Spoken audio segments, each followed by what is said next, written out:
Welcome to Business Financing Insights, a podcast series from Celtic Capital. Each episode offers a valuable discussion on key topics for the business community based on content from our website.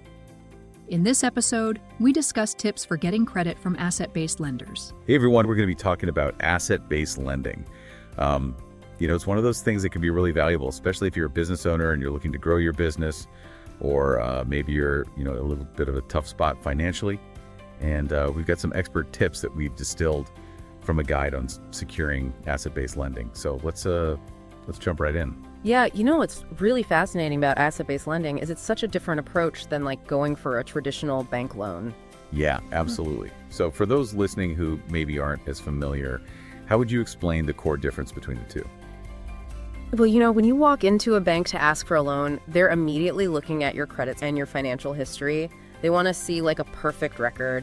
And if there's any hiccups or bumps in the road, that can make it really difficult to get approved. But asset-based lenders are more interested in the value of your collateral. So what you can offer a security for the loan. So it's almost like less about your past financial performance and more about like the assets that you're bringing to the table.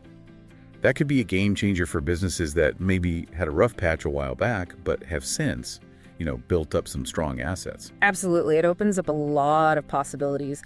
But there's a catch, and this is something the guide really emphasizes. Transparency is super important. You're not trying to hide any past financial challenges or anything like that.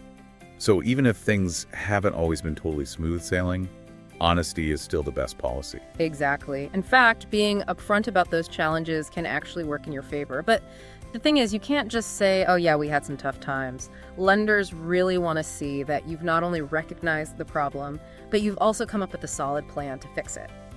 Yeah, it's like that old saying, don't come to me with problems, come to me with solutions. Exactly. So, for example, let's say your sales dipped last year. You wouldn't just tell a lender, yeah, our sales were down. You'd say, sales took a hit, but we've analyzed the problem and we're implementing a new marketing strategy that we're confident is going to turn things around. And here are the projections, and here's why we think it's going to work. Yeah, you're showing them that you're not just, crossing your fingers and hoping for the best. You're taking action. You've got a plan, and you've got the data to back it up. Right, you're being proactive. And lenders like to see that. They want to see a plan that's ambitious, but also realistic. Right. Now, another thing that I think is often overlooked is the importance of leadership. Oh, that's interesting. Yeah, it's not just about the numbers, right? It's about the person at the helm. Yeah. So what are lenders looking for in a leader? Well, they want to feel confident that you as the leader can execute the plan you've presented. They're looking for someone with strong leadership skills, someone who can make those tough decisions and guide the business through challenges. You've got to be able to steer the ship, not just present a pretty picture. Exactly. And a big part of that is demonstrating strong financial discipline. They want to see that you're on top of your cash flow, that you're managing your expenses effectively, and that you're, collecting your receivables efficiently, proving that you can handle the finances responsibly. So basically saying, look, I've got a handle on things. I know how to manage money wisely. Which brings us to kind of the heart of asset-based lending, the collateral itself. What are some common examples of assets that businesses can use? Yes, accounts receivable, inventory, equipment. These are all things that hold value and that can be used as collateral. Okay, so you've identified some assets. Is it enough to just tell the lender, hey, trust me, this stuff's worth a lot? Not quite. You need to actually substantiate the value of that collateral. That gives the lender, an extra layer of assurance, knowing that an independent expert has verified the value of your assets. So it's kind of like getting an appraisal for a house before you buy it. Exactly. And it's important to remember that each lender is going to have their own specific underwriting criteria. Okay, so it's not a one-size-fits-all situation. Yeah. What are some of the things borrowers should keep in mind when it comes to those criteria? Well, different lenders might have different requirements for how inventory is valued, for example, or they might set limits on the percentage of assets that they're willing to finance. Knowing those guidelines up front can really save you some time and headaches down the road. It's all about being prepared and setting realistic expectations. So due diligence is basically the lender's way of verifying all the information that you've provided and assessing the risk involved. They'll want to see detailed records, especially those related to the value and condition of your assets. So it's super important to keep meticulous records and be transparent throughout the whole process. The more organized you are, the smoother the due diligence process will be.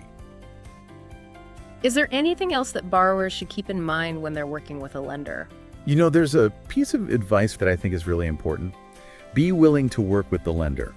Asset-based lending, it's not just a transaction, it's a relationship. Oh, that makes sense. So it's about building a strong partnership. Exactly. Lenders understand that businesses go through ups and downs, and they want to see that you're committed to working with them through thick and thin. Open communication, a willingness to address issues, and a collaborative spirit can go a long way in strengthening that relationship. Yeah, building that trust and mutual respect is key. Exactly. And this whole conversation about asset-based lending really highlights a shift in perspective that business owners need to make. For many businesses, the availability of funds and their intended use might actually be more important than the interest rate itself. Wow, yeah, that's a pretty big departure from how we typically think about loans. It is, right? We're so used to focusing on getting the lowest interest rate possible. But in asset-based lending, sometimes having access to that capital that you need when you need it can outweigh the cost of that capital. Think about it if you have like a game-changing opportunity right in front of you. But traditional lenders are hesitant. Securing funding through an asset-based loan could be the key to unlocking that potential, even if the interest rate is a bit higher. So it's about choosing the right tool for the job. Sometimes that slightly higher interest rate is a small price to pay to be able to seize a critical opportunity. Exactly. And that's a really important takeaway for anyone considering asset-based lending. It's not just about crunching numbers. It's about understanding the strategic advantages that it can offer. It's about thinking outside that traditional lending box and being open to a more flexible approach. Exactly. And that's really what this deep dive into asset-based lending is all about. It's about giving you the information you need to make those informed decisions about how to finance your business growth. So as we start to wrap up our exploration of asset-based lending, what are some of the key takeaways that we want our listeners to remember? I think the most important thing is to understand that in the world of asset-based lending, it's about demonstrating transparency, having a solid plan, showcasing that strong leadership, and proving that you have that financial discipline. Now, before we sign off, I want to leave you with something to think about. We talked about how important it is to understand the lender's perspective, right? So what do you think it tells us about asset-based lenders? That they place such a high value on the borrower's ability to execute their plan, even more so than on a perfect financial history. That's a great question. It really gets to the heart of what sets asset-based lending apart. I think it suggests that they're not just looking at the numbers they're looking at the bigger picture. They're looking at your vision, your strategy, your ability to get things done. Exactly. They're betting on you as an entrepreneur, not just on your balance sheet. I love that. It's a good reminder that in business, it's not always about where you've been. It's about where you're going and how you plan to get there. And sometimes finding the right partner to support that journey can make all the difference. Couldn't have said it better myself. There are funding options out there to help you achieve your dreams. And asset-based lending might just be the perfect fit for your next chapter. We hope this deep dive has given you a solid foundation to explore this exciting world further. I couldn't agree more.